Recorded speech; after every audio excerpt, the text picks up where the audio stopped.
before we start, the principle of a faster genetic algorithm, namely visualized interactive GA VIGA, let us explain the working principle of some nonlinear mapping tools, which we generally use to map the higher dimensional data to lower dimension for the purpose of visualization. Now, visualization is required just to find out the information of the surface of the objective function during optimization, if we want to find out the most appropriate search direction. Now, by knowing the most appropriate search direction, we can accelerate the search of the GA just to make it faster. Now, today I am just going to discuss in details the working principle of some of the very popular nonlinear mapping tools. Now, let me start with the first method, that is Sammon's nonlinear mapping.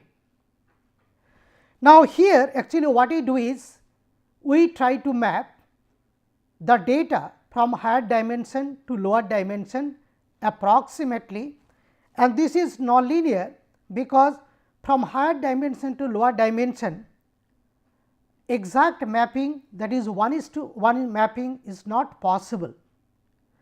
Now, this Sammon's nonlinear mapping is a distance preserving technique. Now, let me explain what do we mean by the distance preserving technique. Now, let us take the example. Now, the tip of my finger, supposing that this is the first point and another tip of my finger is the second point. Now, I want to determine the Euclidean distance between the first point and the second point. Now, for the first point, the coordinate can be represented as follows.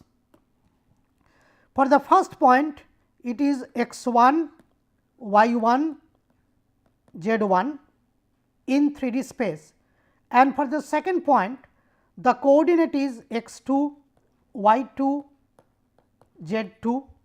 So, what we do is we try to find out the Euclidean distance between these 2 points, and the Euclidean distance between 1 and 2 is nothing but the square root of x 1 minus x 2 square plus y 1 minus y 2 square plus z 1 minus z 2 square. So, this is the way we try to find out the Euclidean distance. Now, supposing that we have got the Euclidean distance values between the points 1 and 2. Now, once we have got this particular Euclidean distance, we can keep it the same, but I can move the second point with respect to the first point by keeping the same Euclidean distance. For example, say the point 1 is fixed, now point 2 I am moving keeping the same Euclidean distance. Now, if this is the situation, I am changing the topology of the second point with respect to the first point, although I am keeping the same Euclidean distance. Now, here in this particular technique, what we do is we try to keep the Euclidean distance between the 2 points constant, but we do not take care of its relative position of the second point with respect to the first point, and that is why this is a distance preserving technique, not the topology preserving technique. So, this particular technique is a distance preserving technique. Now, let us see how does it work. Now, we try to find out the error in mapping while mapping the higher dimensional data to the lower dimension. That means, supposing that I have got a large number of data points in higher dimension, say 1000 data points, I will have to find out 1000 corresponding data point either in 2D plane or in 3D space. Now, while doing this particular mapping, so I will have to do the mapping in such a way, so that the error in mapping becomes the minimum. Now, this is a minimization problem, and to solve this we use a gradient based method in Sammon's nonlinear mapping. Now, supposing that I have got a problem involving capital N number of data points, and each data point is having capital L dimensions. Now, these data points are to be mapped to the 2D plane. Now, this shows actually the schematic view of this problem which we are going to tackle. So, here we can see that we have got n number of data points in L dimensional space, and these data points are represented by x I, where I is 1 to up to capital N, and this is nothing but the representation of L dimensional space. Now, here in this particular LD space, if I want to represent a particular point, so I will have to use capital L number of numerical values. Now, these data points are to be mapped to either 2D plane or 3D space. Now, here for simplicity, let me consider that I am just going to do the mapping onto a 2D plane. Now, it has got x and y only 2 dimensions, and once again, so I will have to get n data points here, and each data point should have only 2 dimension. Now, here n data points are represented by capital Y I, where I varies from 1 to up to n. Now, let us see how to do this particular the mapping.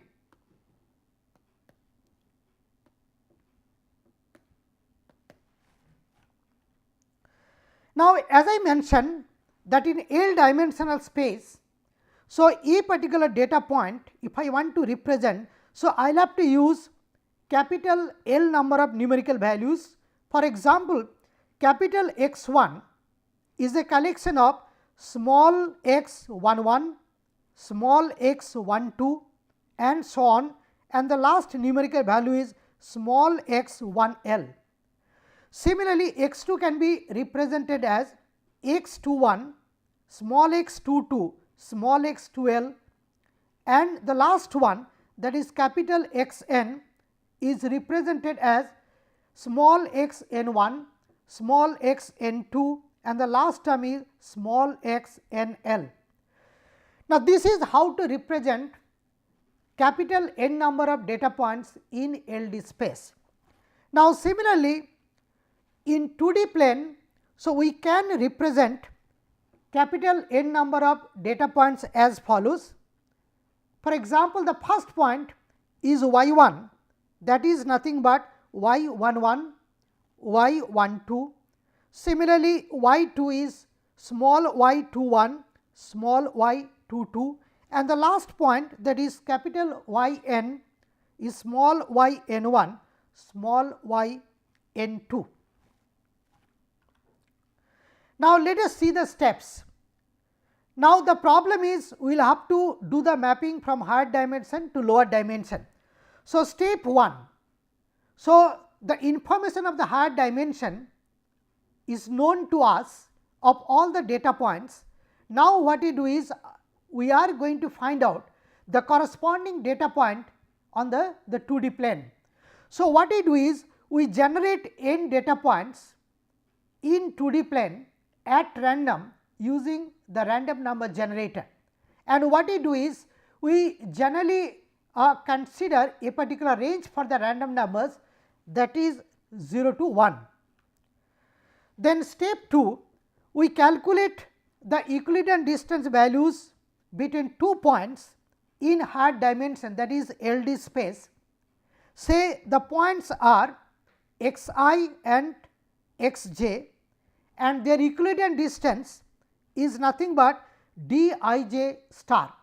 So, d I j star is the Euclidean distance between the two data points capital X I and capital X j in higher dimension, and this particular information is known to us.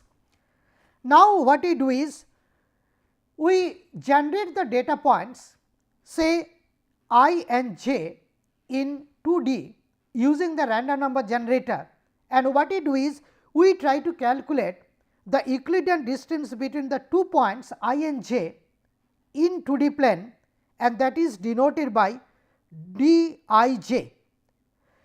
Now, so we have calculated the Euclidean distance values between 2 points in higher dimension, which is known, and we have also calculated the Euclidean distance between the two corresponding points I and j in lower dimension. Now, for perfect mapping, so this d I j star will be equal to d I j, but as the data points in 2D are generated at random, so there is no guarantee that you will be getting the perfect mapping. So, there will be some error. Now, this error in mapping we will have to minimize using one optimization tool, and generally we use actually a steepest descent method. Now, I am just going to discuss how to use a steepest descent method to minimize so this particular error. But before that, let me explain how to calculate this particular the mapping error. Now, mapping error in mth iteration is nothing but E m, that is 1 by c summation I equals to 1 to n, n is the total number of data points, summation j equals to 1 to n provided I is less than j. Now, d I j star minus d I j m. Now, this particular d I j star minus d I j m, it could be either positive or negative, and that is why we put the square sign here just to make it positive, divided by d I j star, that is the known Euclidean distance values in the higher dimension. So, this is the way actually Sammon represented the error in mapping at mth iteration. Now, here how to determine, so this particular the C. Now, C is nothing but summation I equals to 1 to capital N, summation j equals to 1 to capital N, I less than j d I j star. Now, to explain this, let me take one numerical example. Now, supposing that I have got 5 data points. Now, if I have got only 5 data points, their Euclidean distance matrix can be written as follows. Now, this is d 11, d 12, d 13, d 14, d 15, then d 21, d 22, d 23, d 24, d 25, then comes d 31, d 32, 33, 34, 35, then comes d 41, 42, 43, 44, 45, then comes d 51, d 52, d 53, 54, 55. So, if there are 5 data points, so we have got 5 multiplied by 5, 25 distance values. Now, out of these 25 distance values, so this d 11, d 12, d 13, d 14 and d 55, their numerical values are equal to 0. So, this particular diagonal of the matrix will contain all 0 values. Now, if I concentrate on the right hand side of this particular diagonal, so we have got 1, 2, 3, 4, 5, 6, 7, 8, 9, 10. So, there are 10 distance values. Now, this particular 10 is nothing but 5 C 2 and that is nothing but 10. So, what we do is we consider the Euclidean distance values on one side of this particular the diagonal and d 1 2 is equal to d 2 1. Similarly, d 1 3 is equals to d 3 1. So, we need not consider the both the sides of this particular the principal diagonal. Now, that means, if we can calculate only the 10 Euclidean distance values, so my purpose will be solved. The same thing has been followed here. So, C is nothing but summation I equals to 1 to n, summation j equals to 1 to n with the condition I is less than j. The moment I put I is less than j, so I am just going to consider only one side of this particular the diagonal principal diagonal of this matrix, and we can find out what should be the distance values, the sum of this particular the distance values. And the reason we consider the sum of the distance values, actually we try to find out the average. That means, this particular thing is multiplied by 1 by C. So, we will be getting the expression for this error in mapping at mth iteration. Now, let us see with this how to proceed further. And here this dijm, so this particular dijm is nothing but the Euclidean distance between the two data points I and j corresponding to mth iteration in lower dimension, and that is nothing but square root summation k equals to 1 to d y I k m minus y j k m square of that. So, this particular Euclidean distance d I j m, that is in lower dimension, and as I mentioned d I j star the Euclidean distance between the two data points in higher dimension.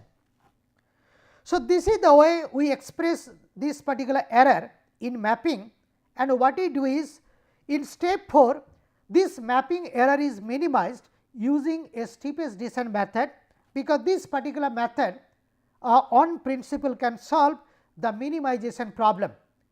And for this steepest descent method, so this is the rule for updating, like y p q m plus 1 is nothing but y p q m minus m f is the magic factor multiplied by delta p q m.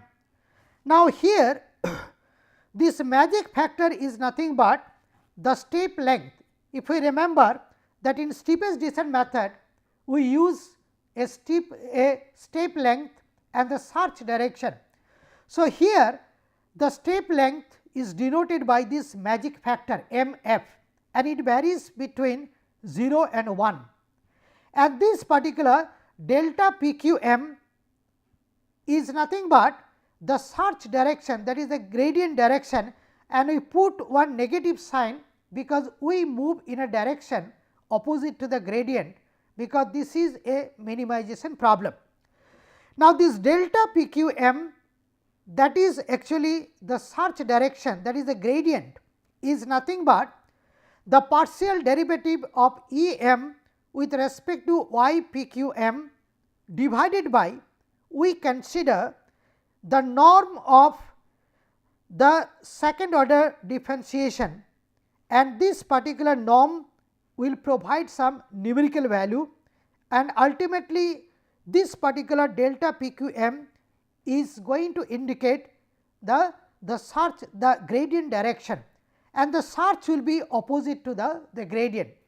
So, using this particular rule for updating, this steepest descent method can minimize the error in mapping, and this particular method is an iterative method. Initially there will be a large amount of error, because the data points in lower dimension are generated at random.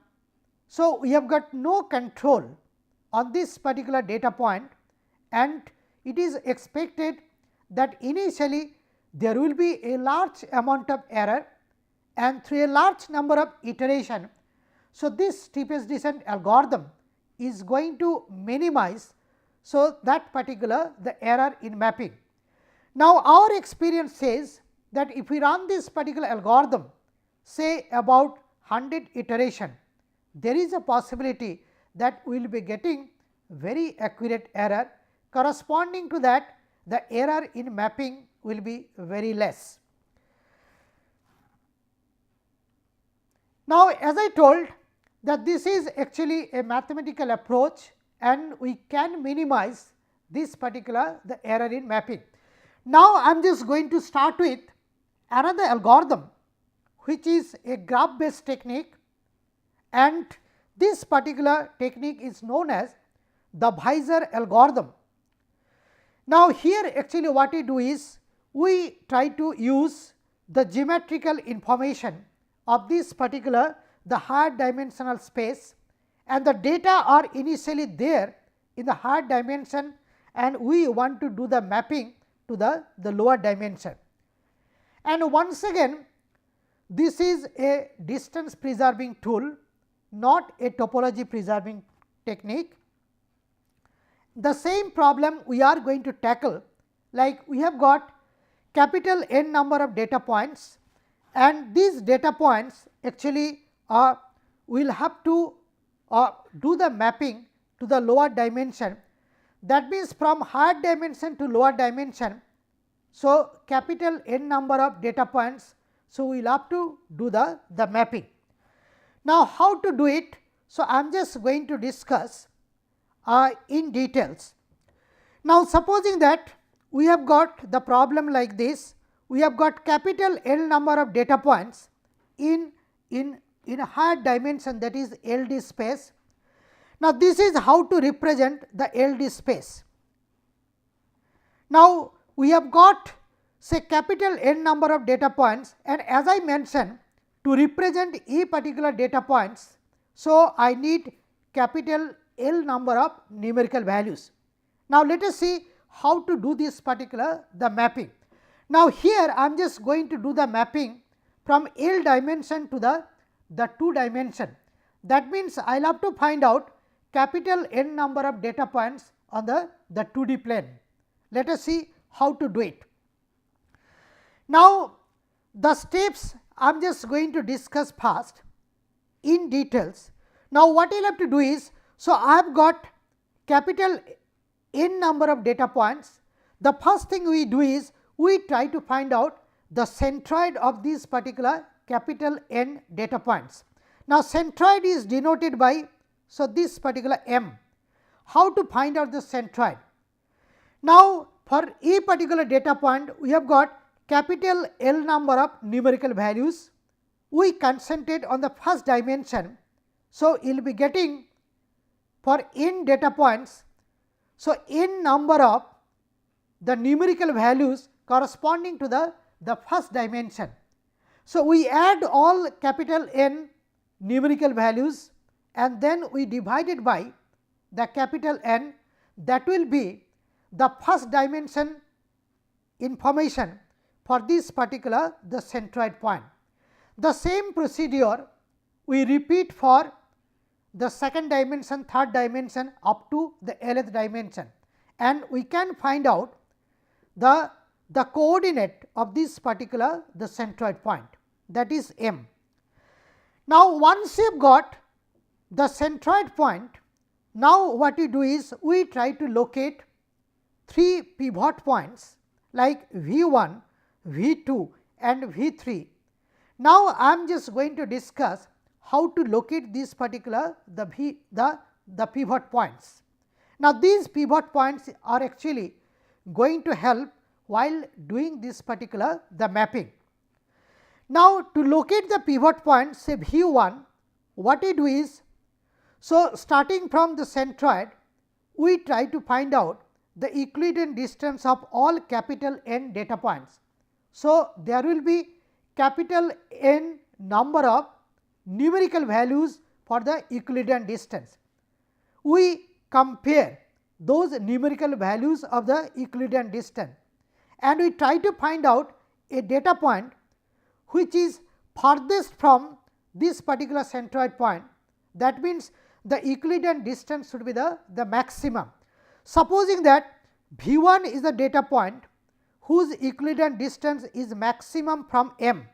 So, V 1 is selected as the first pivot point, and once you have got this particular first pivot point, now I have got remaining n minus 1 data points. So, what we do is we calculate the Euclidean distance values starting from V 1 to all n minus 1 data points. So, there will be n minus 1 Euclidean distance values, and once again we compare those n minus 1 Euclidean distance values, and we try to locate a point, that is the second pivot vector, for which we get the maximum Euclidean distance values starting from V 1. So, I will be getting this particular the V 2, and once we have got this particular V 2, now we try to find out another pivot point. Now, this the third pivot point should have the maximum distance both from V 1 as well as V 2. So, what we do is, out of capital N data points, 2 points we have already selected. Now, we have got remaining capital N minus 2 data points.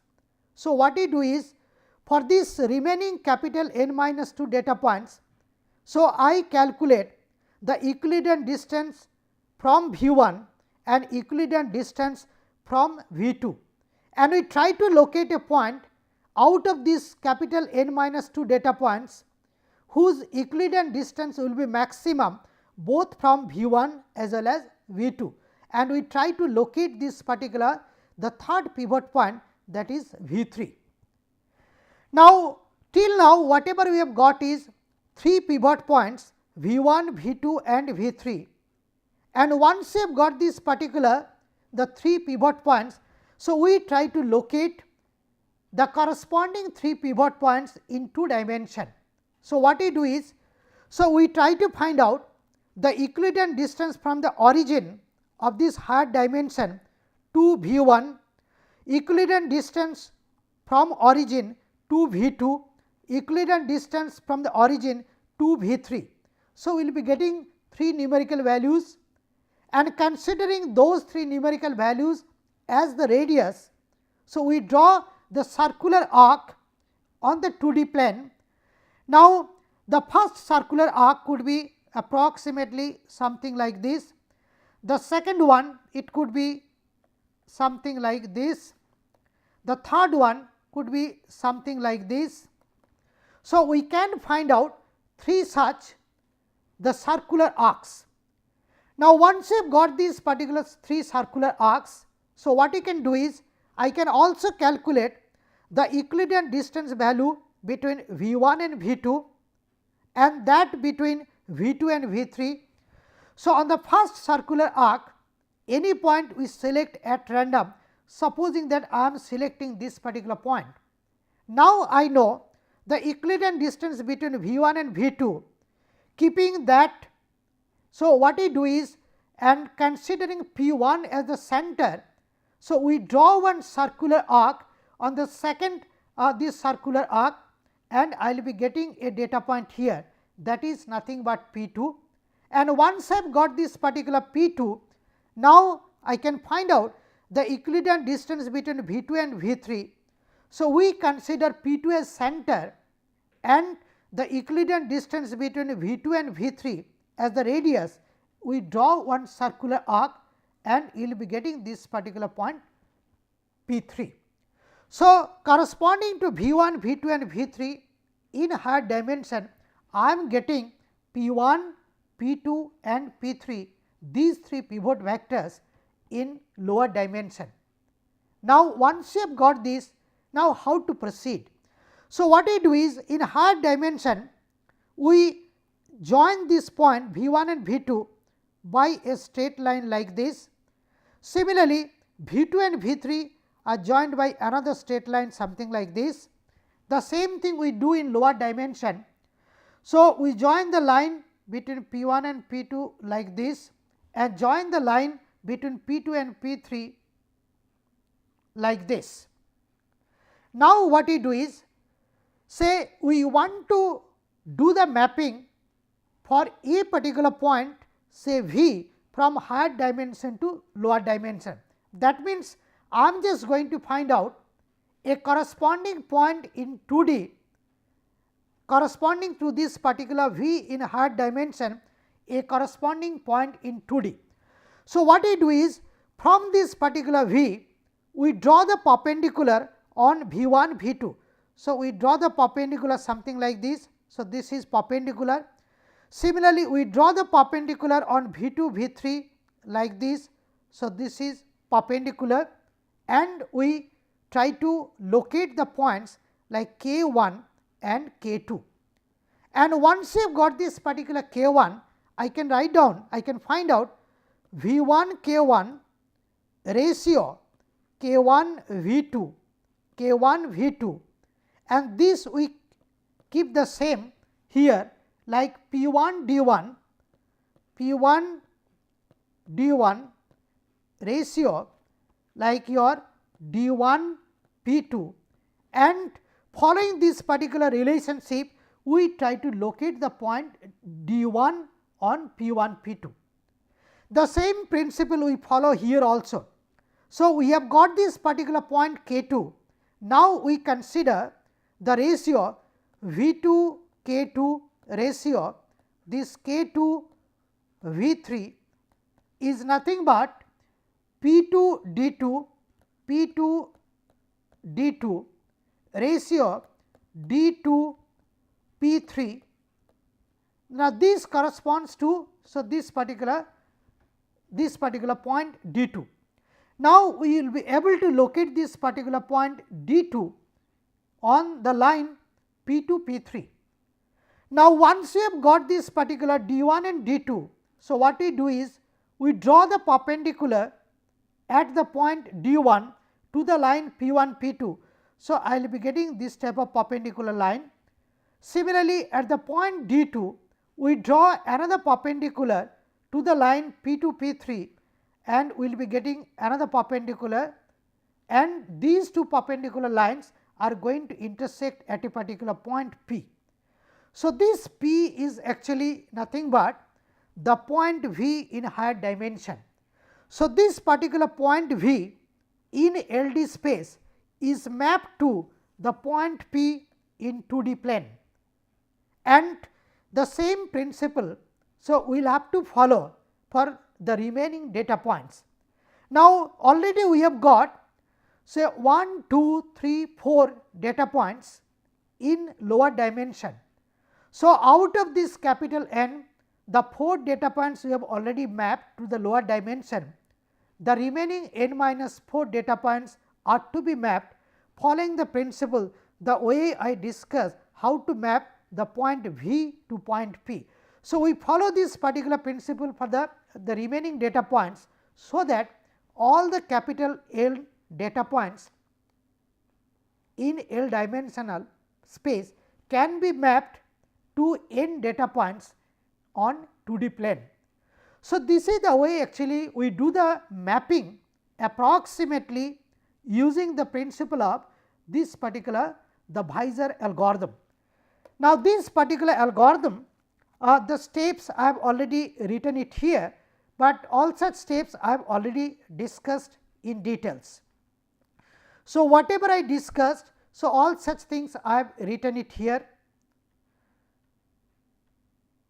Now, here we just put one note that this here the mapping is done in one iteration only, and this is very fast. It is in fact much faster compared to the Sammon's nonlinear mapping.